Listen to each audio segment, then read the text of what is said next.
எல்லோரும் சந்தோஷமாக இருக்கீங்களா? ஏன்னா இது கேட்க வேண்டிய ஒரு கேள்வி.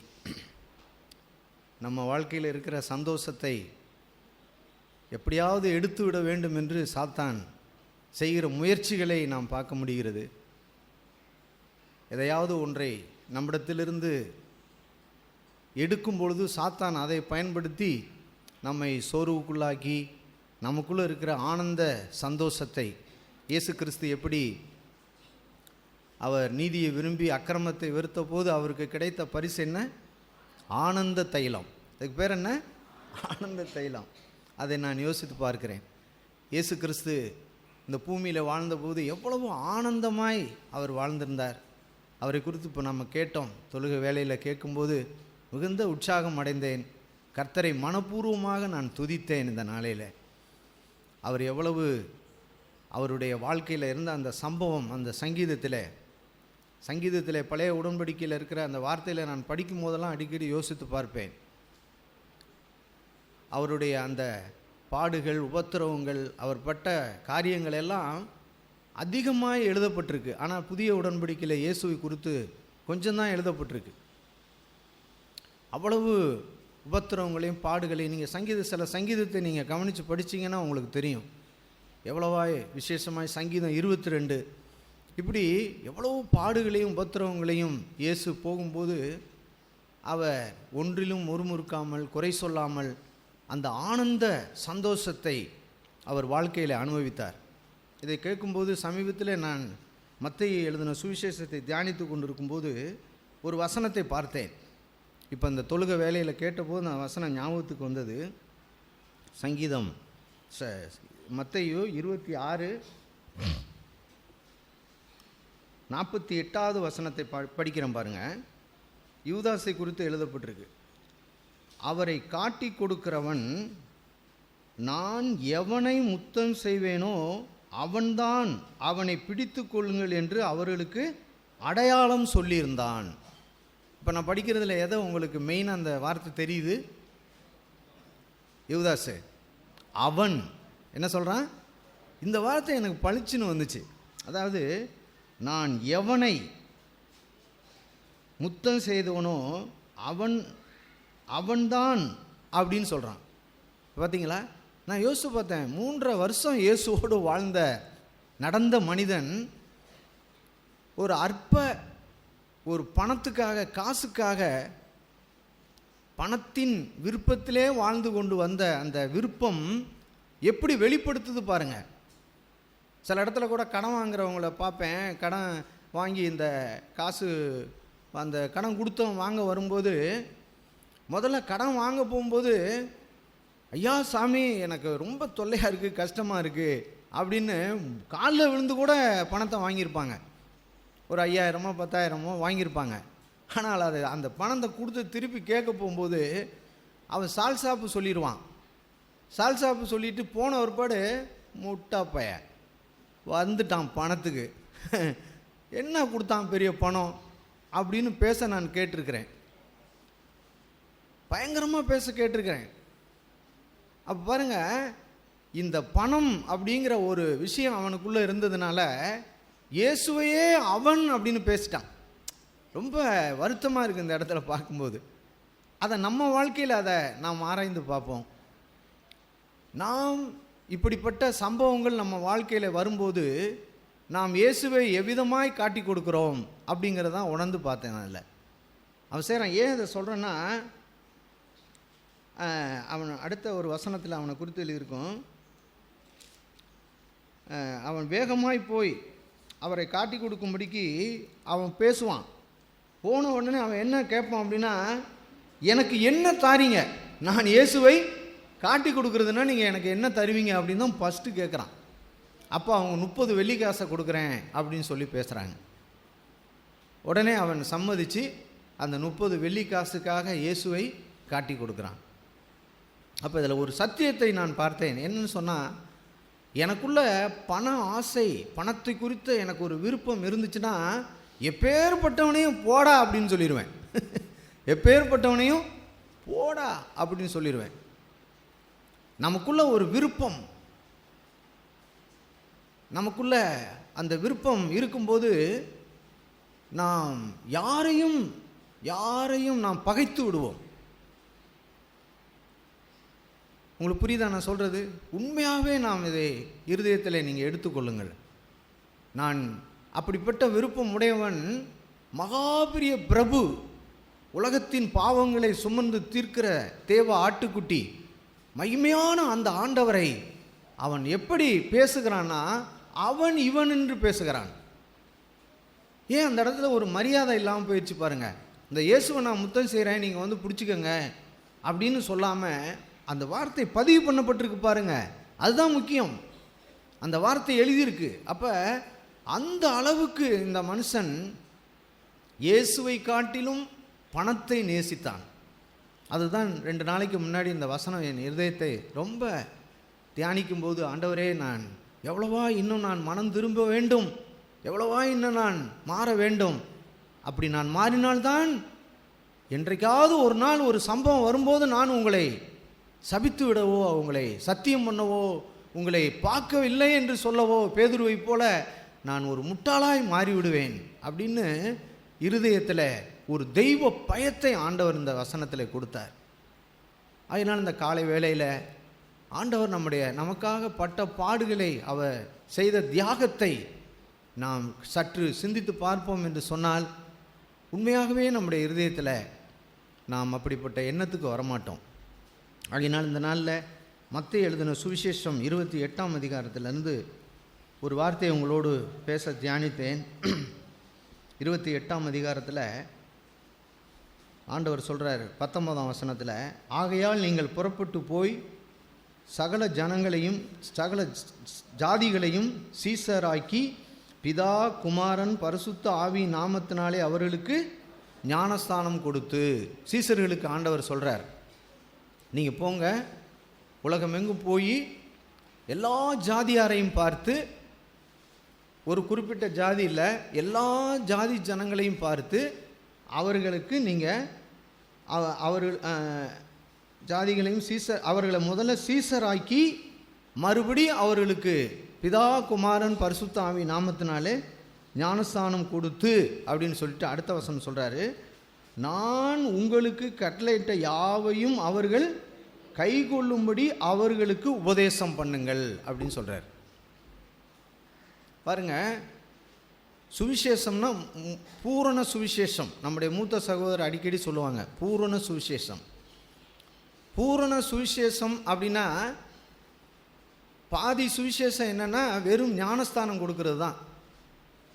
சில சபைகளில் பார்த்தீங்கன்னா போய் 1 வாரமோ 2 வாரமோ ஞானஸ்தானம் கொடுத்துருவாங்க. அதுவும் வேதத்தில் எழுதியிருக்கு. இது மார்க்கு சுவிசேஷத்தில் நீங்கள் பார்த்தீங்கன்னா 16ஆம் அதிகாரத்தில் விசுவாசம் உள்ளவனாகி ஞானஸ்தானம் பெறுகிறவன் ரட்சிக்கப்படுவான்னு எழுதியிருக்கும். அதை பார்த்த உடனேயே சரி, உங்களுக்கு விசுவாசிக்கிறீங்களா, இயேசுவை விசுவாசிக்கிறீங்களான்னா ஆமான்னு சொன்ன உடனே என்ன பண்ணிடுவாங்க, ஞானஸ்தானம் கொடுத்துருவாங்க. அது சுவிசேஷத்தின் பாதி. சுவிசேஷத்தின் முழுமை என்ன அப்படின்னு சொன்னால், சீசராக்கி அப்புறம் அந்த ஞானஸ்தானம் கொடுக்கறது தான் சுவிசேஷத்தினுடைய முழுமை. அது ஒரு பகுதி ஏராளமாக இந்த உலகத்தில் நடந்துக்கிட்டு இருக்குது, அது போட்டோம். ஆனால் நம்ம செய்கிறது என்னென்னா, மத்தேயு எழுதின சுவிசேஷம் 28ஆம் அதிகாரத்தில் 19ஆம் வசனத்தில் இயேசு சொன்ன பூரண சுவிசேஷம்.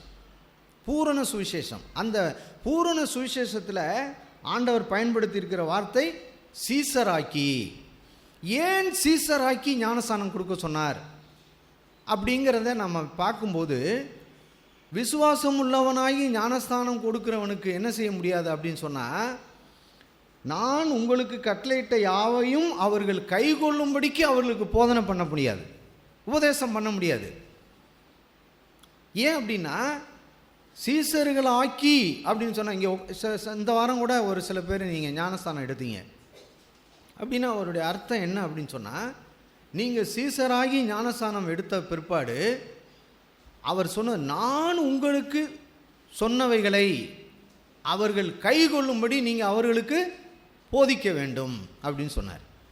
அப்போ இங்கே உட்கார்ந்துருக்கிற நம்ம சீசர்களாக இருந்தால், இயேசு கிறிஸ்து என்ன உபதேசம் பண்ணார், என்ன சத்தியத்தை கொண்டு வந்தார், எப்படி வாழ வேண்டும் என்று சொன்னாரோ அதை நாம் கேட்கும்போது அதற்கு கீழ்ப்படிந்து அந்த வாழ்க்கையை பின்பற்றுகிறவர்களாய் மாறுவோம். அப்படி பின்பற்றுகிறவர்களாய் மாறும்போது இங்கே வார்த்தை என்ன சொன்னதுன்னா, உலகத்தின் முடிவு பரியந்தம் சகல நாட்களிலும் நான் உங்களோடு கூட இருப்பேன். யாரோடு இருப்பார் அப்படின்னு சொன்னால், அந்த வார்த்தையை கை கொள்ளுகிறவர்களோடு கூட தான் அவர் இருப்பார். இன்னொரு வசனத்தோடு உங்களுக்கு காட்டுறேன். வெளிப்படுத்தின விசேஷம் 1ஆம் அதிகாரத்தில் பாருங்கள். 1ஆம் அதிகாரத்தில் 3ஆம் வசனத்தை வாசிக்கிறேன். இந்த தீர்க்க தரிசன வசனங்களை வாசிக்கிறவனும், முதல்ல படிக்கிற ஆள், அப்புறமா கேட்குறவங்க. முதல்ல நம்ம பர்சனலாக படிக்கிறோம், இப்போ சபையில் கேட்குறோம். வாசிக்கிறவர்களும் கேட்கிறவர்களும் இதில் எழுதியிருக்கவைகளை கை கொள்ளுகிறவர்களும் பாக்கியவான்கள். பார்த்தீங்களா? அதாவது பூரண சுவிசேஷம், பாதி சுவிசேஷம் எதுன்னு சொன்னால் வாசிக்கிறது, சொல்லுங்க, கேட்கிறது. இது பாதி சுவிசேஷம். இப்போ நம்ம வாழ்க்கை எப்படி இருக்குன்னு பாருங்க. நான் வாசிக்கிறேன், அதை கேட்கிறேன் அப்படின்னா அதோடு முடிச்சிட்டோம் அப்படின்னா அது பாதி சுவிசேஷம். அதை கை கொள்ளுகிறவர்கள் அப்படின்னு சொன்னால் அப்போ அவங்க முழு சுவிசேஷத்தையும் இயேசு கொண்டு வந்த அந்த புது உடன்படிக்கையினுடைய வாழ்க்கையை முழுவதையும் அவர்கள் கை கொள்ளுகிறார்கள். அவர்கள் தான் பாக்கியவான்கள்னு சொல்கிறார். நம்ம எல்லாம் நல்லா கற்றுக்கணும். இன்றைக்கி உலகத்தில் இருக்கிற சுவிசேஷம் என்னென்னா, வாசிக்கிறதும் கேட்குறதும் தான், கை கொள்ளுகிறதுக்கு வரவே மாட்டாங்க. ஏன் அப்படின்னா, இந்த கை கொள்ளுகிற விஷயம்னு வரும்போது அது அவங்களுக்கு எல்லாருக்கும் தடம் புரண்டு போகுது. அது சாத்தியமா சாத்தியம் இல்லையா அப்படின்னு போகுது. ஆகையினால நீங்களும் நானும் இந்த புது வருஷத்தில் ஒரு பூரண சுவிசேஷத்தை நம்ம வாழ்க்கையில் கை கொள்ளுகிறவர்களாய் நம்ம மாறணும். ஒருவேளை கடந்த காலங்களில் நம்ம வாசிக்கிறதும் கேட்குறவங்கள மாத்திரம் இருந்திருக்கலாம், பரவாயில்ல, விட்டுருங்க, அந்த காலம் போயிட்டு போகுது. ஆனால் இப்போ நம்ம ஒரு தீர்மானம் எடுக்கணும். இங்கே உட்காந்துருக்கிற எல்லாரும் இந்த தீர்மானத்தை எடுக்கணும். ஆண்டவரே, நான் ஒரு கிறிஸ்தவன், நான் ஒரு கிறிஸ்தவனாக மாறிட்டேன். இங்கே இருக்கிற நம்ம எல்லாரும் இந்துக்களாக இருந்த நம்ம பேர் கிறிஸ்தவங்க ஏதோ 1-2 பேர் இங்கே உட்காந்துருக்கோம். பேர் கிறிஸ்தவங்களாக இருந்தாலும் இந்துக்களை காட்டிலும் மோசமானது தான் பேர் கிறிஸ்தவ வாழ்க்கை. இந்த கோயில் குளம்லாம் இருக்குது, தெரியுது பார்த்தீங்களா? அது இந்துக்களை காட்டிலும் மோசமான ஒரு வாழ்க்கை உள்ளது தான் அந்த வாழ்க்கை. அப்போனா உங்களுக்கு கிடைச்ச ரட்சிப்பை காட்டிலும் எங்களுக்கு தான் முதல்ல என்ன பண்ணணும், ரட்சிப்பு கிடைக்கணும். அப்போ நம்ம எல்லாரும் இப்படி இருந்த நம்மை ஆண்டவர் அவருடைய பிள்ளையாய் மாற்றி கிறிஸ்தவர்கள் அப்படிங்கிற ஒரு பேரை நமக்கு கொடுத்துருக்கார். ஆமென். எங்கே போனாலும் நம்ம சொல்ல வேண்டிய பேர். இங்கே உட்காந்துருக்கிற எல்லாரும், நீங்கள் யாருன்னா, யார் நீங்கள்? நான் ஒரு கிறிஸ்தவன், கிறிஸ்தவள் அப்படின்னு நம்ம சொல்லணும். பயப்படக்கூடாது, எந்த இடத்துலையும் பயப்படக்கூடாது. நம்ம தலையை வெட்டி எடுத்தாலும் பரவாயில்ல, கிறிஸ்தவன் வாயை திறந்தீங்கன்னா உன்னை வெட்டிடுவேன், சுட்டுருவேன் அப்படின்னா, கிறிஸ்தவனாக முன்னாடி இருந்தேன் ஆனால் இப்போ அப்படியே கொஞ்சம் அப்படின்னு சொன்னால் விட்டுருவாங்கன்னா அப்படி சொல்லிவிடுவோம். கிறிஸ்தவனா நீங்கள் போன கோயில் குளத்துக்கெல்லாம் போனங்க, ஆனால் இப்போ அது மாதிரி வச்சுக்கலை அப்படின்னா, சரி போயா நீ போ அப்படின்னு தள்ளி விட்டுருவாங்க. அந்த காலம் வரும். அப்படிப்பட்ட ஒரு கொடிய காலம் வரப்போகுது. இயேசு கிறிஸ்துவை சொந்த இரட்சகராய் முழு மனதோடு ஏற்றுக்கொண்டு வாழ்கிற பிள்ளைகளுக்கு விரோதமாய் கடைசி காலத்தில் நம்ம வாழ்ந்து கொண்டிருக்கிறோம். அந்த கடைசி காலத்தில் இப்படிப்பட்ட சம்பவங்கள்லாம் ஏராளமாக நடக்க போகிறது. இப்பொழுதும் நடந்து கொண்டு தான் இருக்கிறது, எத்திசையிலும் நடந்து கொண்டு இருக்கிறது. ஆனால் நீங்களும் நானும் இந்த பேர் வைத்திருக்கிற நம்ம, நான் வாசிக்கிறவனாக மாத்திரமல்ல, கேட்கிறவனாக மாத்திரமல்ல, அதை கை கொள்ளுகிறவர்களாய் நான் மாறணும். அதுதான் பூரண சுவிசேஷம். பூரண சுவிசேஷம் அதுதான். இந்த வாழ்க்கையை ஆண்டவர் நமக்கு கொடுத்திருக்கிறார். அதனால் இங்கே என்ன சொன்னார் அப்படின்னா, மத்தேயில, நான் உங்களுக்கு கட்டளையிட்ட யாவையும் அவர்கள் கை கொள்ளும்படி அவர்களுக்கு உபதேசம் பண்ணுங்கள். இதை குறித்து இந்த உபதேசம் பண்ணுங்கள் அப்படின்னு குறித்து யோசிக்கும்போது, இதே மத்தேயு எழுதின சுவிசேஷம் 5ஆம் அதிகாரத்துக்கு வாங்க. 5ஆம் அதிகாரம் 5ஆம் அதிகாரம் முதல் வசனத்தில் ஆண்டவர், அவர் திரளான ஜனங்களை கண்டு மலையில் மேல் ஏறினார். திரளான ஜனங்கள் இயேசுவிடத்தில் வராங்க. இப்போ நான் இதை இப்படி கற்பனை பண்ணி உங்களுக்கு சொல்கிறேன், இப்படி சிந்திச்சு தியானித்து உங்களுக்கு சொல்கிறேன். திரளான ஜனங்கள் இயேசுவை நோக்கி ஓடி வராங்க.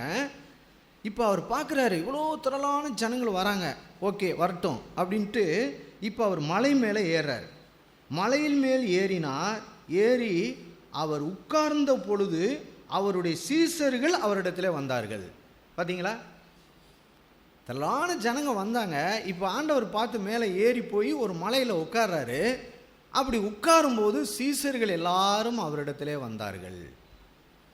அப்போ என்ன ஆண்டவருடைய இருதயத்தில் இருக்கிறத நான் இங்கே கவனிக்கிறேன். அவர் இருதயம் என்னன்னு கவனிக்கிறேன்னா, இந்த திரளான ஜனங்கள் இவர்கள் சீசர்களாய் மாறணும். சீசர்களாய் மாறி நான் உபதேசிக்கிற அந்த உபதேசத்தை, அந்த வாழ்க்கையை இவர்கள் வாழ்க்கையிலும் பெற்றுக்கொள்ளணும் அப்படிங்கிற ஒரு இருதயம் இருந்ததுனால இப்போ சீசர்கள் வந்த உடனே அவர்களுக்கு உபதேசம் பண்ணுறார், போதிக்க ஆரம்பிக்கிறார். என்ன போதிக்கிறார்? முதல் வசனத்தில், அப்பொழுது அவர் தமது வாயை திறந்து, எப்படி எழுதியிருக்கார் பாருங்க ஆவியானவர், அப்பொழுது அவர் வாயை திறந்து. அப்படின்னா நான் நினைக்கிறேன் இயேசுவினுடைய வாய் எப்படி இருந்திருக்கும், எப்படி இருந்திருக்கும் அந்த வாய், அது எவ்வளவு அந்த வாய் பரிசுத்தமும் உண்மையான அந்த தேவனுடைய சித்தத்தை இந்த பூமியில் செய்யக்கூடிய ஒரு வாயாக இருந்திருக்கும் அப்படின்னு நான் யோசிக்கிறேன். அவர் சொல்கிறாரு, அவர்களுக்கு உபதேசித்து சொன்னது என்னவென்றால், முதல்ல அவங்களுக்கு ஆவியிலே எளிமை உள்ளவர்கள் பாக்கியவான்கள், பரலோக ராஜ்யம் அவர்களுடையது. ஆவியில் எளிமை உள்ளவர்கள். இங்கே உட்கார்ந்துருக்கிற நம்ம எல்லாரும் சீசர்கள் அப்படிங்கிற அந்த தாட்டில் தான் உங்கள்கிட்ட நான் பேசுகிறேன். நம்ம எல்லாரும் சீசர்களாக இங்கே இருக்கிறோம், ஆண்டவருடைய சீசர்கள். இத்தனை வருஷம் கிட்டத்தட்ட நம்ம 20-25 வருஷமாக நம்ம வந்துட்டோம் அப்படின்னா இனி நான் விசுவாசிகள் அல்ல. ஒருவேளை புதுசாக வந்த ஒரு சில பேர் விசுவாசிகளாக இருக்கலாம், அவங்க இன்னும் ஒரு சில காலம் கழித்து இந்த இடத்துக்கு வருவாங்க. ஆனால் இப்போ சீசர்களாக இருக்கிறவங்களுக்கு ஆண்டவர் அன்னைக்கு என்ன பேசினாரோ அதை இன்னைக்கு நமக்கு பேச சொல்கிறார். ஒவ்வொருவரும் ஆவியில் ஒரு எளிமை உள்ளவர்களாக இருக்கணும் அப்படின்னு சொல்கிறார். அப்படின்னா நம்முடைய ஆவியில் எப்பொழுதுமே ஒரு தேவை உள்ளவர்களாக இருக்கணும். எப்படி? ஒரு தேவை உள்ளவர்களாய். நிறைய பணம் வச்சிருக்கிற மனுஷனை பாருங்க, அவனுக்கு எந்த தேவையும் இருக்காது.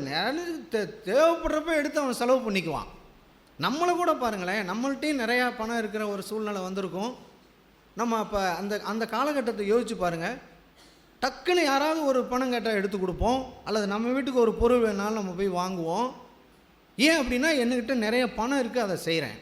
ஆனால் பணமே இல்லாத ஒரு வாழ்க்கையை பாருங்கள் எப்படி இருக்கும். பணமே இல்லாமல் நம்ம இருந்தோம்னா நாம் எவ்வளவு தேவையோடு இருக்கிறோம், அந்த தேவைக்கு ஏற்ற பணம் என்னிடத்துல இல்லை. இப்போ நான் என்ன செய்வேன், என்னுடைய தேவையை பூர்த்தி செய்ய பணம் இருக்கிற ஒருத்தரிடத்துல நாடுவேன், ஒருத்தரை தேடுவேன். அது போலவே இங்கே ஆண்டவர் என்ன சொல்கிறாருன்னா, நீ ஆவியிலே எப்பொழுதும் எளிமை உள்ளவர்களாய் அல்லது ஒரு தேவை உள்ளவனாய் நீ இருக்கணும் அப்படின்னு சொல்கிறார். தேவை உள்ளவன். நான் இப்படி யோசிச்சு பார்ப்பேன், நம்ம தான் ஆண்டவரை ஏற்றுக்கொண்டு ரட்சிக்கப்பட்டு ஞானஸ்தானம் எடுத்து சபைக்கு வந்துட்டோம், அப்புறம் என்ன நமக்கு போதனை அப்படின்னு நான் யோசித்திருக்கேன். நீங்கள் யோசிச்சிருக்கீங்களா? அப்படி ஒன்றும் இல்லை. அப்போ வார வாரம் போகலாம், ஏதோ ஒரு நல்ல ஒரு வார்த்தையை பேசலாம், கேட்கலாம், ஏதோ வந்துடலாமே. ஏன் வார வாரம் நமக்கு ஆண்டவர் ஒரு இடுக்கமான வாசல் வழியை ஏன் நமக்கு பேசுகிறார்? கேட்டுக்கு போகிற வழி விசாலமாக இருக்குது, ஜீவனுக்கு போகிற வழியோ இடுக்கமாக இருக்குது. அதை கண்டுபிடிப்ப ஒரு சிலர்னு ஏன் பேசுகிறார் அப்படின்னு சொன்னால், நாம் தேவையோடு இருக்கும்போது தேவை உள்ளவர்களாக எப்பொழுதும் இருக்கணும் அப்படிங்கிறத காமிக்கிறதுக்கு தான் பேசுகிறார். தேவை உள்ளவர்களாக நம்ம இருக்கணும். ஆமாண்டவரே, நான் தேவையோடு இருக்கிறேன், இன்னும் நான் எவ்வளவோ வளர வேண்டி இருக்கிறது, இன்னும் நான் எவ்வளவோ அறிந்து கொள்ள வேண்டி இருக்கிறது, இன்னும் நான் காணாததை கண்டு கொள்ள வேண்டி இருக்கு அப்படிங்கிறத நான் விளங்கி கொள்ளக்கூடிய அந்த ஒரு ஆவி நமக்கு வேணும். எனக்கு எல்லாம் தெரியும் அப்படின்னா முடிஞ்சு போச்சு. சில பேருக்குள்ள நம்ம அப்படிப்பட்ட கருவம் வரும். சில நேரங்களில் வேதத்தை படிக்கும்போது அப்படிப்பட்ட கருவம் வரும். என்னுடைய ஸ்டாண்டு என்னன்னு நான் உங்களுக்கு சொல்லட்டுமா? நான் இந்த சிஎஃப்சி சத்தியத்தினுடைய ட்ரூத்தை என்னைக்கு ஆண்டவர் முதலாக என்கிட்ட பேசினாரோ அன்னைக்கு நான் எடுத்த முடிவு என்ன தெரியுமா? ஆண்டவரே, நான் இதுவரைக்கும் ஓடிக்கொண்டிருந்த அந்த ஓட்டம், நான் செய்த ஊழியம், நான் செய்த குடும்ப வாழ்க்கை எல்லாம் ஜீரோ, ஒன்றும் அதில் புண்ணியமே இல்லை ஆண்டவரே. ஆனால் இப்பொழுது நீ காட்டுகிற இந்த சுவிசேஷம் என் வாழ்க்கையில் மிகப்பெரிய மேன்மையை கொண்டு வரக்கூடியது என்பதை நீங்கள் எனக்கு சொல்லிட்டீங்க. ஆனால் இப்போயிலிருந்து நான் கடைசி வரைக்கும் நான் தேவையோடு இருக்கிறேன். நான் இன்னும் கற்றுக்கொள்ள வேண்டும். எனக்கு ஏற்படுத்தி கொடுத்த மூத்த சகோதரர்கள், விசேஷமாக சகரியா பூனன், அவர்களுடைய வாயிலிருந்து வருகிற வார்த்தையினாலும், அவர்கள் எழுதியிருக்கிற வேதத்தின் ஆழம், அவர் எழுதியிருக்கிற எத்தனையோ புஸ்தகங்கள் மூலமாய் நான் கடைசி வரைக்கும் நான் கற்றுக்கொண்டே போக வேண்டும். நான் கற்றுக்கொண்டேன் என்று ஒரு நாளும் நான் இருந்துவிடக்கூடாது ஆண்டவரே அப்படின்னு நான் என்னைக்கு அந்த ஆண்டவர் என்னை சந்திச்சாரோ அன்னைக்கு எடுத்த முடிவு பிரியமானவர்களே. இன்னை வரைக்கும் நான் அப்படி தான் இருக்கேன். எனக்கு எல்லாம் தெரியும் என்று நான் ஒரு நாளும் நான் என் வாயை விட்டு நான் சொல்லவே மாட்டேன். அந்த சொல்கிற இடத்துக்கு நான் வரும்பொழுது நான் சொல்கிறேன், இந்த சபையை விட்டே நான் போய்விடுவேன், இந்த இடத்த விட்டே நான் போய்விடுவேன். ஏன்னா எனக்கு எல்லாம் தெரியும், நான் எதையும் செய்வேன் என்று சொல்லி நான் பார்த்துருக்கிறேன். அதுபோல் கூட இருந்த எத்தனையோ சகோதரர்கள் அப்படி எல்லாம் தெரியும் என்று சொன்னவர்கள் வெளியே போய்விட்டார்கள். அதனால் இந்த ஸ்டாண்டை ஒருபோதும் இங்கே உட்கார்ந்துருக்கிற ஒருத்தரும் மறக்கக்கூடாது. ஆண்டவரே, நான் இன்னும் கற்றுக்கொண்டு நான் வளர வேண்டியது நிறையா இருக்கிறது ஆண்டவர், இன்னும் எனக்கு சொல்லிக் கொடுங்க. இன்றைய வரைக்கும் வேதத்தை படிக்கும்போது தெரியாத ஒரு பகுதியை, வேதத்தின் ஆழத்தை எடுத்து பார்க்கிறேன். இது என்ன பிரதர் எப்படி எழுதியிருக்கார் அப்படின்னு சொல்லி, இது கூட இப்போ போதிக்கிறோமே இதை கூட எடுத்து பார்த்தேன். ஆனால் ஒன்றும் எழுதலை, அதில் ஒன்றும் எழுதலை. அப்புறம் உட்காந்து பார்த்தேன், ஆண்டவரே எனக்கு சொல்லுங்கள், இந்த வார்த்தையை சொல்லுங்கள், ஆவியானவரே எனக்கு போதிங்க. ஆவியானவரும் நமக்கு போதிக்கிறார். அப்படி போதிக்கிறதுனால எல்லாம் நமக்கு அப்படின்னு ஒருபோதும் வரக்கூடாது. ஒருபோதும் ஆண்டவரே எனக்கு மேலான ஒரு அதிகாரத்தை வச்சுருக்கீங்க, அவங்கள கொண்டு தான் இந்த சுவிசேஷத்தின் வெளிச்சமே எங்களுக்கு கிடச்சிச்சு ஆண்டவரே அப்படிங்கிற அந்த தேவையோடு இருக்கணும். இங்கே உட்காந்துருக்க எல்லாரும் அந்த தேவையோடு இருக்கணும். அந்த தேவையோடு வந்தால் தான் ஞாயிற்றுக்கிழமை நம்மள்கிட்ட பேசுவார். தேவையில்லாமல் ஏதோ வழக்கமாக நம்ம கூடுறது போல் இருக்கக்கூடாது. அப்போ நம்ம இந்த வேத வார்த்தைக்கு வருவோம். நம்முடைய வாழ்க்கையில் இதுதான் ஆண்டவர் நமக்கு வைத்திருக்கிற முக்கியமான வழி. அதில் ஒரு உபதேசம் அப்படிங்கிற ஒரு 2-3 காரியத்தை நான் பார்த்தேன். முதல் காரியமாக 5ஆம் அதிகாரம் 37ஆம் வசனத்தை பாருங்களேன். நல்ல கவனிங்க, நான் சொல்கிறத. நான் உங்களுக்கு சொன்னதை அவர்களுக்கு சொல்லுங்கள், அவர்கள் கை கொள்ளும்படிக்கு அவர்களுக்கு உபதேசம் பண்ணுங்கள்னு சொன்னார். இப்போ பாருங்கள், ஒரு காரியத்தை சொல்கிறார். உள்ளதை உள்ளதென்றும் இல்லாதை இல்லாததென்றும் சொல்லுங்கள், இதற்கு மிஞ்சினது தீமையினால் உண்டாயிருக்கும் அப்படின்னு சொல்கிறார். நம்ம வாழ்க்கையை சீர்தூக்கி பார்ப்போம். நம்ம ஒவ்வொரு நாளும் பேசுகிற வார்த்தை, நாம் மற்றவர்களிடத்தில் நம்மை குறித்து சொல்லுகிற வார்த்தை, அல்லது நம்முடைய குடும்பத்தை குறித்தோ அல்லது நம்முடைய பிஸ்னஸ் வேலையை குறித்தோ நாம் சொல்லுகிற வார்த்தையில் எவ்வளவு உண்மை இருக்கிறது? உள்ளதை உள்ளதென்று நான் சொல்லுகிறேனா, இல்லை இல்லாததை இல்லாதது என்று நான் சொல்லுகிறேனா அப்படின்னு நீங்களும் நானும் ஒவ்வொரு நாளும் சீர்தூக்கி பார்க்கணும் பிரியமானவர்களே. இதை தான் மலைப்பிரசங்கத்தில் ஆண்டவர் உபதேசம் பண்ணினார். ஒவ்வொரு நாளும் இதை நான் அடிக்கடி யோசித்திருக்கேன், நான் அதை சிந்தித்து பார்த்துருக்கிறேன். ஆண்டவரே, நான் உங்களோடு பேசி கொண்டு இருக்கும்போது, இப்போ ஒரு குறிப்பிட்ட சகோதரனை யாரோட நான் பேசி கொண்டிருக்கிறேன், அல்லது ஒரு குடும்பத்தில் உட்காந்து பேசிக்கிட்டு இருக்கேன், அப்போ என்னுடைய மனநிலை எப்படி இருக்கிறது? நான் அவர்களோடு பேசும்போது என்னுடைய ஆவியில், என்னுடைய இருதயத்தில் நான் உள்ளதை உள்ளதென்று பேசுகிறேனா, அல்லது அவர்களிடத்திலே உள்ளதை உள்ளது என்று சொல்லுகிறது போல சொல்லி இல்லாததை இல்லாததை போல சொல்லிவிட்டு நான் அவர்களை விட்டு போன பிற்பாடு, அந்த கடன்காரன் கொடுத்தவன் கடன் கேட்டு விட்டு போன பிற்பாடு அவன் பேசலாம் பாருங்க, அந்த மாதிரி ஒரு மனநிலை என்னிடத்துல இருக்கா? அவர்களை அற்பமாக நான் நினைக்கிறேனா? நம்ம நினைக்கிறோமா? வாயை விட்டு சொல்லாமல் இருந்தாலும் என்னுடைய மனதில், என்னுடைய நோக்கத்தில், என்னுடைய சிந்தை வாழ்க்கையில் நான் எப்படிப்பட்ட வாழ்க்கை வாழ்கிறேன் அப்படின்னா, அங்கே நம்ம தவறிட்டோம் அப்படின்னு சொன்னால் என்ன எழுதியிருக்குன்னா, இதற்கு மிஞ்சினது தீமை அப்படின்னு எழுதியிருக்கு. இந்த தீமைன்னா யாருன்னு ஞாபகம் வருதா? பிசாசு, சாத்தான். இந்த சாத்தான் தான் நம்மளை என்ன பண்ணுறான்னா கைட் பண்ணுறான். உள்ளதை உள்ளதுன்னு சொல்லிடாத, உனக்கு வர வேண்டிய ஆதாயம் என்ன பண்ணுறோம், கிடைக்காம போயிடும். இல்லதை இல்லதென்று சொல்லிவிடாத, உனக்கு கிடைக்க வேண்டிய மதிப்பு மரியாதை இல்லாமல் போயிடும். புரியுதா உங்களுக்கு? இது யார் செய்கிற வேலை? சாத்தான். நமக்குள்ளே இருந்து, நம் பக்கத்தில் இருந்து அவன் இப்படி நமக்கு ஒரு காரியங்களை சொல்லி கொடுக்கும்போது நம்ம உடனே அவனுடைய சத்தத்தை கேட்க ஆரம்பிச்சிருவோம். அதனால தான் ஆண்டவர் சொன்னார் சீசர்களை பார்த்து, நீ போய் நான் உங்களுக்கு உபதேசித்ததை, உங்களுக்கு சொன்னதை அவர்கள் கை கொள்ளும்படிக்கு நீ அவர்களுக்கு உபதேசம் பண்ணு பேசினார். நான் இந்த வார்த்தையை ஆண்டவர் உள்ளத்தில் கொடுத்த போது நான் உட்காந்து என்னை நியாயந்திருத்து பார்த்தேன். ஆண்டவரே, நான் எப்படி இருக்கிறேன்? முதலாவது என் வாழ்க்கையில் நான் என்னுடைய மனைவியினிடத்தில் பேசுகிற விஷயம் கூட சரி, மனைவி புருஷனிடத்தில் பேசுகிற விஷயம் கூட சரி, நீங்கள் உள்ளதை உள்ளதென்றும் இல்லதை இல்லதென்றும் நீங்கள் பேசணும், யாராக இருந்தாலும் சரி. இன்னொன்று சொல்லித்தரேன் உங்களுக்கு. இதனால் சில பேர் இங்கே ஒரு மனைவி ஏதோ கஷ்டப்பட்டு சேர்த்து ஒரு 5000 10,000 50,000 சேர்த்து வச்சுருப்பீங்க. இது புருஷனுக்கு தெரியாது. சரி, புருஷன் வராரு, தேவையோடு வராரு, ஏதோ வராரு. அந்த புருஷன் எப்படிப்பட்டவர் இருக்காருன்னா மோசமானவராக இருப்பார், பயங்கரமாக செலவழிக்கிறவராக இருப்பார், ஏதோ ஒன்று பண்ணுவார். உங்களுக்கு தெரியும்.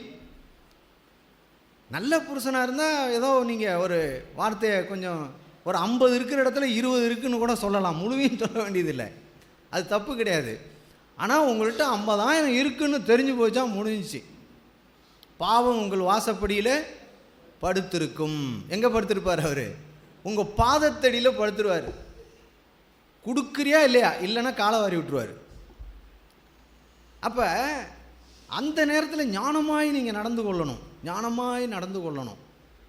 நீங்கள் அப்படி ஞானமாய் நடந்து கொள்ளும்போது நீங்கள் ஏமாத்தலை, அந்த பணத்தை வச்சு நீங்கள் வேற ஒன்று செய்யலை.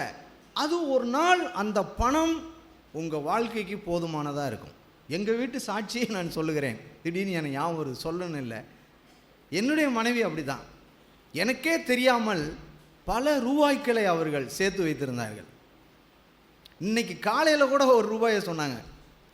எத்தனையோ வருஷம் ஆயிடுச்சு, 25 30 40 42 வருஷம் ஆக போகுது. இன்னும் 2 வாரம் வந்துச்சுன்னா முடிய போகுது. எங்களுடைய இங்கே திருத்துறைப்பூண்டிக்கு வந்து ஒரு 20-25 வருஷம் ஆக போகுது. அப்போ இன்னைக்கு காலையில் கூட ஒரு 20 ரூபாய் சேமிப்பு ஒரு இடத்துல இருக்குதுன்னு சொன்னாங்க. ஆச்சு. ஏன்னா அவங்க தைரியமாக சொன்னாங்க, இன்னமே இவர் எடுத்து என்ன பண்ணிட மாட்டார், எதையும் செய்ய மாட்டாருன்னு. அதுபோல் நம்ம சகோதரிகளாக இருக்கிற நீங்கள் கெட்டிக்காரத்தனமாக இருந்து நீங்கள் சேர்த்து உங்கள் பிள்ளைகளுக்கு உங்கள் காரியங்களுக்கு செய்ய வேண்டியது நிறையா இருக்குது. வீட்டுக்காரர் ஊதாரித்தனமாக இருப்பார், அல்லது மனைவி கூட சில விஷயங்களை ஊதாரித்தனமாக இருப்பாங்க. புருஷன் அந்த நேரத்தில் கெட்டிக்காரத்தனமாக இருக்கணும். சொல்லுவாங்க இல்லையா, ஏப்பா இந்த பொண்ணு ரொம்ப கெட்டிக்கார பொண்ணுப்பா அப்படின்னு சொல்லுவாங்கள்ல, அந்த மாதிரி கெட்டிக்காரத்தனமாக இருக்கணும். அப்போ இதை நல்லா விளங்கிக்கங்க. அதுபோல் நம்ம வாழ்க்கையில் ஒரு சூழ்நிலைகள் வரும்போது நாம் ஞானமாய் நம்ம நடந்து கொள்ள வேண்டும். அப்போ இந்த வேத வார்த்தையின்படி நம்முடைய வாழ்க்கையை ஒவ்வொரு நாளும், ஆண்டவரே, இதை நான் சொல்கிறது என்னென்னா, நம்முடைய பிஸ்னஸில், நம்முடைய தொழிலில், நம்ம குடும்பத்தில் பேசுகிற விஷயத்தில், சகோதரர் சிநேகிதத்துக்குள்ளே பேசுகிற விஷயங்களில், இவை எல்லாவற்றையும் நேர்மையும் உண்மையுமாய் நாம் சொல்லணும். பிரியமானவர்களே, இப்படி இருந்துட்டோம்னா நான் சாத்தானுடைய சத்தத்துக்கு என்ன பண்ண மாட்டோம், செவி கொடுக்க மாட்டோம். நான் சொன்னது போல் அவன் இதை நீ சொல்லிட்டேன்னா உனக்கு எந்த ஆதாயமும் இருக்காது அப்படிமா. பரவாயில்ல, எந்த ஆதாயமும் எனக்கு தேவையில்லை, நான் இப்போது இடுக்கமான வழியில் தான் நான் போக விரும்புகிறேன். கேட்டுக்கு போகிற வழி விசாலமாக இருக்குது. அந்த வழியில் நான் உண்மையை நான் ஒத்துக்கொள்ளாமல் நான் தவறாய் நடந்தேன் என்றால் எனக்கு நிறைய பணம் கிடைக்கும், நிறைய காசு கிடைக்கும், எல்லாமே கிடைக்கும், எனக்கு உலகத்தில் மதிப்பு கிடைக்கும், மரியாதை கிடைக்கும், எல்லாம் கிடைக்கும். அப்படின்னு தான் இன்றைக்கி முழு உலகமும் வாழ்ந்து கொண்டிருக்கிறது. பிரியமானவர்களே, எந்த இடத்துல மதவாதியாக இருந்தாலும், அரசியல்வாதிகளாக இருந்தாலும், இந்த உலகத்தில் சின்ன சின்ன பிஸ்னஸ் செய்கிறவங்களாக இருந்தாலும், பெரிய பிஸ்னஸ் செய்கிறவங்க எல்லாரும் டோட்டலாக சாத்தானுடைய சத்தத்துக்கு செவி கொடுக்கிறவர்களாக மாறிட்டாங்க. ஆனால் தேவனுடைய பிள்ளைகளாக இருக்கிற நீங்களும் நானும் சாத்தானுடைய சத்தத்துக்கு செவி கொடுக்காமல், ஆண்டவரே என்னை இந்த விஷயத்தில் என்னை தாழ்த்துகிறேன், ஆண்டவரே இந்த விஷயத்தில் என்னை நான் தாழ்த்துகிறேன் அப்படின்னு நீங்களும் நானும் இந்த இடத்துக்கு வந்துட்டோம் அப்படின்னு சொன்னால், இதோ உலகத்தின் முடிவு பரிந்தமும் சகல நாட்களிலும் யார் இருப்பா? ஆண்டவர் நம்மோட இருப்பார். அவர் இருக்கணுமா, பணம் இருக்கணுமா? அதை யோசிச்சு பாருங்க. யூதாஸை பார்த்து, யூதாஸ் இயேசு இருக்கணும்னு அவன் நினைக்கல, பணம் இருக்கணும்னு நினைச்சான். பணம் இருக்கணும், இயேசு வேண்டாம் அப்படின்னு நினைச்சான். ஆனால் என்ன ஆயிட்டு? கடைசி அவன் நிலைமை அப்படியே மோசகரமாய் முடிந்து விட்டது. ஒருபோதும் நம்ம இருதயத்தில் சாத்தான் கொண்டு வருகிற மிகப்பெரிய சோதனை இதுதான். இன்னைக்கு இருக்கிற முழு உலகத்திலும் இருக்க வேண்டிய சூழ்நிலை இதுதான். ஏன்னா ஆண்டவர் சொன்னார், 2 எஜமான், ஒரு எஜமான் தேவன், இன்னொரு எஜமான் பணம். 2 மாஸ்டர், 2 எஜமான். பிசாசும் பணமும் தேவனுக்கு நெகராய் இருக்கிறது. அது ஒவ்வொரு நாளும் நம்முடைய இருதயத்தை சோதித்து பார்க்கிறது. ஒவ்வொரு நாளும் இந்த பூமியில் நம்ம வீட்டு பிள்ளைங்க குறைச்சி சம்பாதிப்பாங்க, இன்னொரு பிள்ளைங்க கூடுதலாக சம்பாதிக்கிறத நம்ம கேள்விப்படுவோம். அல்லது நம்ம வீட்டு பிள்ளைங்க படிப்பில் கொஞ்சம் மந்தமாக இருக்கும், இன்னொரு பிள்ளை கொஞ்சம் கூடுதலான நல்லா படிக்கிறாங்கன்னு நம்ம கேள்விப்படுவோம், கேட்போம். அப்போ நம்ம இருதயத்தை நீங்கள் பாருங்கள், எவ்வளவாய் ஒரு தேவனை விட்டு இன்னொரு மாஸ்டரை, இன்னொரு சாத்தானை நாம் சேவிக்கிறவங்களாக நம்ம மாறுறோம் பிரியமானவர்களே. அதனால் இந்த விஷயத்தில் ரொம்ப ரொம்ப ரொம்ப நம்ம விழிப்பாக இருக்கணும். அப்படி இருந்தோம் அப்படின்னா நிச்சயமாய் வரப்போகிற நாட்களில் நாம் பூரண சுவிசேஷத்தை நம்ம வாழ்க்கையில் அனுபவிப்போம். ஏனென்று சொன்னால் ஆண்டவருடைய வருகை மிக சமீபமாக இருக்கிறது, மிக மிக சமீபமாக இருக்கிறது. அந்த வருகையில் நீங்களும் நானும் எடுத்துக்கொள்ளப்பட வேண்டும். இந்த பூமியின் வாழ்க்கை நமக்கு கொஞ்ச காலம்தான் நம்ம வாழ்கிறோம். இந்த கொஞ்ச காலத்தில் இந்த வாழ்க்கையில் தேவன் நம்மை சீர்தூக்கி நம்மை சபையில் வைத்து, நான் ஒவ்வொரு நாளும் தவறுகிறதை சபையில் வைத்து நமக்கு போதித்து நமக்கு சொல்லிக் கொடுத்து, அந்த தீய வாழ்க்கையை விட்டு நல்ல வாழ்க்கைக்கு நம்மை கொண்டு வர ஒவ்வொரு நாளும் இந்த பூமி நாட்களில் நம்மை ஆண்டவர் நம்மோடு கூட சோதித்து அறிகிறவராக இருக்கிறார். பாருங்கள், இன்னொரு வசனத்தை உங்களுக்கு காமிக்கிறேன். சங்கீதம் புஸ்தகத்தில்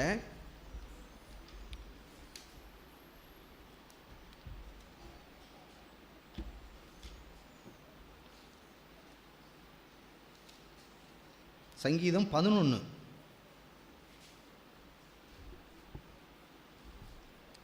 அது எப்படி ஆரம்பிச்சிருக்கு, அதுதான் நான் இதை தியானிக்கும் போது யோசித்து பார்த்தேன். 11:3, அஸ்திபாரங்களும் நிர்மூலமாகிறதே, நீதிமான் என்ன செய்வான்? இது அற்புதமான ஒரு கேள்வியாக இருக்கா இல்லையா? பாருங்கள், இயேசுவிடத்தில் வந்தால் ஏதாவது ஒரு ஆசீர்வாதமான செய்தி இருக்கும் அப்படின்னு தான் அநேகர் வராங்க. ஆனால் இப்போ இயேசுவினிடத்தில் வந்தவங்க எல்லாருக்கும் பின்னாடி இருக்கிற சகோதரிக்கெல்லாம் காதில் விழுவுதா? கவனமாக கேளுங்க. போன வாரம் பிரதர் வந்தப்போ சொன்னார், பின்னாடி உட்காந்துருக்க முகமே யாருக்கும் தெரியல எனக்கு அப்படின்னு. கவனமாக கேளுங்க, கொஞ்ச நேரம் கேளுங்க. நீங்கள் இன்றைக்கி எந்த நோக்கத்தோடு வந்தீங்க? ஆண்டவர் நமக்கு சொல்கிறார், அஸ்திபாரங்களும் நிர்மூலமாகிறது. அஸ்திபாரம்னா யார்? இயேசு கிறிஸ்து. அஸ்திபாரம், அந்த அஸ்திவாரமே நிர்மூலமாகிறது. அஸ்திவாரத்தையே அவன் இவன் பேசுகிறாங்க, அஸ்திவாரத்துக்கே என்னென்னமோ நடக்குது. கடைசியாக அஸ்திவாரத்தை கொலை செஞ்சிட்றாங்க, எல்லாம் நடக்குது. ஆனால் எனக்கே இப்படி இருந்தால் ஆண்டவர் சொல்கிறார், நீதிமானுக்கு என்ன செய்யப்படும்? அப்போ இந்த அடுத்த வார்த்தை எழுதியிருக்கிறத கவனித்து பார்த்தேன். இப்போ இந்த நீதிமான் எப்படி இயேசு கிறிஸ்துவை நிர்மூலமாக்கப்பட்டு அவர் கல்வாரி சிலுவையிலே அவர் மரித்தார், அது 100க்கு 100 உண்மை. நான் சொல்கிறத கவனிங்க. ஆனால் அதே நேரத்தில் 3ஆம் நாள் அவர் உயிரோடு எழுந்தார். இந்த உலகத்தில் யாருக்கும் நடக்காதது இயேசுவுக்கு நடந்தது. அவர் உயிர்த்தெழுந்த ஆண்டவர், இன்றைக்கும் உயிரோடு இருக்கிறார். அந்த ஆண்டவர் இந்த பூமியின் நாட்கள்ல அவர் எப்படி வாழ்ந்தார், நாம் எப்படி வாழணும்னு அடுத்த வசனம் சொல்லுது பாருங்க. கர்த்தர் தம்முடைய பரிசுத்த ஆலயத்தில் இருக்கிறார், கர்த்தருடைய சிங்காசனம் பரலோகத்தில் இருக்கிறது, அவருடைய கண்கள் மனுபுத்திரரை பார்க்கிறது. அவருடைய கண்கள் யாரை பார்க்குது? மனுபுத்திரரை பார்க்கிறது. ஏன் பார்க்குது? பரலோகத்திலிருந்து தேவன் இயேசு இந்த பூமியில் வாழ்ந்தபோது இயேசுவையும் அந்த கண்ணு பார்த்தது. இயேசுவையும் அந்த கண்ணு பார்த்தது. அஸ்திவாரம் நிர்மூலமாகுது. எப்போ? அவரை பிடிக்க கெத்செமனே தோட்டத்துக்கு வரும்போது அவரை பிடிக்க வருகிற அந்த மனுஷனை பார்த்து அங்கே நின்ன ஒரு மனிதன் தன்னுடைய வாளை எடுத்து அந்த காதை வெட்டுகிறான். வெட்டின உடனே ஆண்டவர், சரி நமக்கு ஒரு அடியாள் கிடைச்சிட்டான் அப்படின்னு நினச்சி ஆண்டவர் அவன் பக்கமாய் சேர்ந்து எல்லாரையும் வெட்டுங்கள் அப்படின்னு சொல்லாமல், உன் வாளை உன் உரையிலே போடு அப்படின்னு காதை எடுத்து அவர் ஒட்டி விட்டு அவர் சரண்டர் ஆகிவிட்டார். 2 கைகளையும் கொடுத்து, என்னை கைதி பண்ணுங்கள், நான் ஒரு குற்றவாளி யாக நினைக்கிறீங்களா, என்னை கைதி பண்ணுங்கள்னு சொல்லி அந்த அஸ்திவாரமே அந்த கெத்செமனே தோட்டத்தில் நிர்மூலமாய் போனது. பிரியமானவர்களே, அதுதான் நான் இந்த வேலையில் உங்களுக்கு சொல்லும்போது தியானிக்கிறேன், யோசிக்கிறேன். அந்த அஸ்திவாரம் நிர்மூலமாய் போய்விட்டது. ஆனால் 3ஆம் நாள் அந்த அஸ்திவாரம் பலமாய் உயிர்த்தெழுந்தது. அதுபோல இந்த பூமியில் வாழ்கிற நமக்கு அஸ்திவாரங்கள் நிர்மூலமாகலாம். நம்முடைய வாழ்க்கையில் உண்மையை பேசினதுனால் எதுவும் எடுபட்டு போகலாம். நாம் நீதியாய் நடந்ததினால் நம்ம வாழ்க்கையில் அநேக விதமான பரியாசங்களையும் வார்த்தைகளையும் கேட்டிருக்கலாம், அவமானப்படுத்தப்பட்டிருக்கலாம். போன வாரத்துக்கு முந்தின வாரம் பரிசுத்தம் சொன்னது போல், நான் ஒரு மூப்பர்னு போய் இந்த தெருவில் நின்றுக்கிட்டு சொல்லுங்கள், ஒரு 4 காசுக்கு உங்களை மதிக்க மாட்டான்.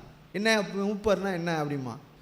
அதுபோல் நம்மளுக்கு மதிப்பு இல்லாமல் போனால் என்ன, எது நடந்தால் என்ன, ஆனால் என்ன நடக்க போகிறது அப்படின்னு சொன்னால் நம்ம வாழ்க்கையில் மிகப்பெரிய உயிர்த்தெழுதல் நடக்க போகிறது. பிரியமானவர்களே, இயேசுவின் வருகையில் உயிர்த்தெழுதல் நடக்க போகிறது. நான் படித்த இன்னொரு வசனம் ஞாபகம் இல்லை சமீபத்தில். இயேசு அந்த மத்திய சுவிசேஷத்தில் தான் இயேசு வரும்போது, அந்த கல்லறை திறக்கும் பொழுது அநேக பரிசுத்தவான்கள் கல்லறையிலிருந்து உயிர் பெற்று எழுந்தார்கள் என்று எழுதியிருக்கிறது. ஹல்லேலூயா! அவ்வளோ சந்தோஷமாக இருந்தது. ஒருவேளை நான் மரித்து போய்விட்டால், இயேசு வருவதற்கு முன்னாடி மரித்து போய்விட்டால், இயேசு மத்திய ஆகாயத்தில் அவர் இறங்கி வரும்போது என்னுடைய கல்லறையும் திறந்து நானும் பரிசுத்தவான்களோடு எழுந்து நிற்பேன்கிற அந்த காட்சி எவ்வளவு சந்தோஷத்தை கொடுத்து தெரியுமா? எத்தனை கோடி கொடுத்தாலும் அதுக்கு நிகர் கிடையாது. நான் ஒரு ஏழை தான், ஆனால் என் நெஞ்சில் இருக்கிற துணிவு என்ன தெரியுமா? நான் இயேசு கிறிஸ்து வரும்போது அந்த பரிசுத்தவான்கள் உயிர்த்தெழுதில் அந்த கல்லறையிலிருந்து எழும்புகிறவனில் நானும் ஒருவனாய் இருக்க வேண்டும், நீங்களும் ஒருவராய் இருக்க வேண்டும். பிரியமானவர்களே, அந்த வாழ்க்கைக்காக தான் நாம் சபை கூடி வருகிறோம். இங்கே உங்களுக்கு பணம் எப்படி சம்பாதிக்கணும்னு சொல்லிக் கொடுக்கல, அது யூடியூப்பில் இருக்குது. பணத்தை எப்படி சம்பாதிக்கலான்னு சொல்லிக் கொடுக்க, அந்த பாட்டு தள்ளி விட்டுருவேன். நான்லாம் எனக்கு என்ன பணம் சம்பாதிக்கிறதுக்கு நான் வந்தேன்? நான் சம்பாதிக்க வந்தது என் ஆண்டவராய் இயேசு கிறிஸ்துவை, அவருடைய சுதந்திரத்தில் பங்கடையும்படி, அவரை ஆதாயப்படுத்தி கொள்ளும்படிக்கு, அவருடைய அன்பிலே நான் வளரும்படிக்கு நான் வந்தேன். போடா, அதை அந்த தட்டி விட்டுருவேன். அதை எத்தனையோ பேர் சொல்கிறாங்க. ஒருத்தர் பயங்கரமாக பேசுவார், அவர் உட்காந்துருப்பார், சிங்காசனம் மாதிரி போட்டு உட்காந்துருப்பார். அவர் வார்த்தையை கேட்கும் போதே ஜனங்களை ஆணு புலந்துருவாங்க. முழு உலகத்தின் சாத்தானும் அவனுக்குள்ளே இருக்கிறான். அவனை பொசஸ் பண்ணியிருக்கான், அவன் மேலே இருக்கான். அந்த சாத்தானுடைய ஆவி வெளியில் ஜனங்களை கவர்ச்சித்து இழுத்து எல்லாரையும் பாதாளத்துக்கு கொண்டு போகிறது. ஆனால் நீங்களும் நானும் அப்படிப்பட்ட ஒரு செய்தியை நம்ம காதில் விழுவாமல் பரிசுத்த ஆவியானவர் தடுத்து நிறுத்தி அவருடைய வார்த்தையை நமக்கு பேசுகிறார். அவர் என்ன செய்கிறார்? கீழே எழுதியிருக்கிறது, கண்கள் மனுபுத்திரை பார்க்கிறது, அவருடைய இமைகள் அவர்களை சோதிக்கிறது, சோதித்தறிகிறது. நம்ம ஒவ்வொரு நாளும் சோதித்து அறிகிறார், பார்த்துக்கிட்டே இருக்கார். இவன் பணத்தை எப்படி புழங்குறான், இவன் தன்னுடைய பாலிய இச்சை அப்படிங்கிற அந்த விஷயத்தில் இவன் எப்படி நடந்து கொள்கிறான். வாலிப பிள்ளைகள், நீங்களும் எப்படி ஒவ்வொரு நாளும் உங்களுடைய சொந்த வாழ்க்கையில் நீங்கள் எப்படி நடந்து கொண்டு இருக்கிறீர்கள் என்பதை அவர் சோதித்து அறிகிறார். அப்படி அந்த சோதனை நேரங்களில் நாம் சோதிக்கப்படாமல் யாரும் இருக்க முடியாது. நாம் மாம்சத்தில் இருக்கிறோம், ஆதாமுடைய மாம்சம் நம்ம இடத்துல இருக்குது, சோதிக்கப்படுவோம். ஆனால் சோதிக்கப்படும் பொழுது நாம் ஒன்றை மனதில் கொண்டு வரணும். ஆண்டவர் அவருடைய இமைகளினால் என்னை அவர் சோதித்து கொண்டிருக்கிறார், நான் சோதிக்கப்படுகிறேன். இந்த சோதனை வேளையில் நான் சோதிக்கப்படுகிறவர்களுக்கு உதவி செய்யக்கூடிய வல்லவரான இயேசு கிறிஸ்துவனுடைய உதவியை நான் நாடுகிறேனா அப்படின்னு சொல்லி நாடி நாம் சுத்திகரிக்கப்பட்டு பரிசுத்தம் அடைந்து பாருங்கள். பணங்கிற விஷயத்தில் என் வாழ்க்கையில் கடந்த ஒரு 7-8-10 வருஷத்துக்கு முன்னாடி நான் எவ்வளவோ உண்மை இல்லாமல் நடந்திருக்கிறேன். எவ்வளவோ உண்மை இல்லாமல் ஒரு இடத்துல கடன் வாங்கினாலும், அந்த ஒரு திருப்பு எனக்கு ஞாபகம் இருக்குது, ஒருத்தருங்க 50,000 கடன் வாங்கியிருந்தேன். நான் சொல்கிறது கிட்டத்தட்ட ஒரு 15-20 வருஷத்துக்கு முன்னாடி. அப்போ அவங்களுக்கு அந்த பணம் வாங்கினவங்களுக்கு கொண்டு போய் அதுக்குரிய இன்ட்ரெஸ்ட்டை நான் கொடுக்க மறந்துட்டேன். அப்போ அவங்க வீட்டுக்கு போனேன். அப்போ போனப்போ, என்ன இந்த காசு கொடுக்கலையா நீங்கள்? ஐயோ மறந்துட்டேன் அப்படின்னு பாருங்க, செவ்வுள்ள அரைஞ்சது மாதிரி விட்டார் எனக்கு ஒரு வார்த்தை. இன்னும் எனக்கு நினப்பு இருக்குது. ஏன் எப்படியா மறப்ப, வாங்கின காசை திருப்பி கொடுக்காம அப்படின்னு. சே, உண்மையாகவே நான் 50,000 வாங்கினோம் மறந்தேன்னா எவ்வளோ பெரிய முட்டாளாக இருப்பேன், யோசிச்சு பாருங்க. அப்போ ஒரு விஷயத்த சொல்கிறேன், இதே மாதிரி பண விஷயத்தில் ஏராளமாய் தவறி போனேன். கடன் வாங்கக்கூடாதுன்னு சொல்லி கான்ஃபரன்ஸில் பயங்கரமாக பிரசங்கம் கேட்பேன். 3ஆவது நாள் கடன் வாங்குவேன். 3ஆவது நாள் கடன் வாங்கியிருக்கேன். அந்த இதே இருக்க ஐயோ, அதெல்லாம் ஒரு பெரிய குப்பை, பயங்கரமான குப்பையில் கிடந்தேன் நான். ஆனால் தேவன் வெளிச்சம் கொடுக்க பணம் காரியம் அப்படின்னு கொடுக்க ₹1 இருந்தாலும் அதில் உண்மை உள்ளவனாக இருக்க வேண்டும்ங்கிற இடத்துல கொண்டு வந்து ஆண்டவர் நிறுத்தியிருக்கிறார்.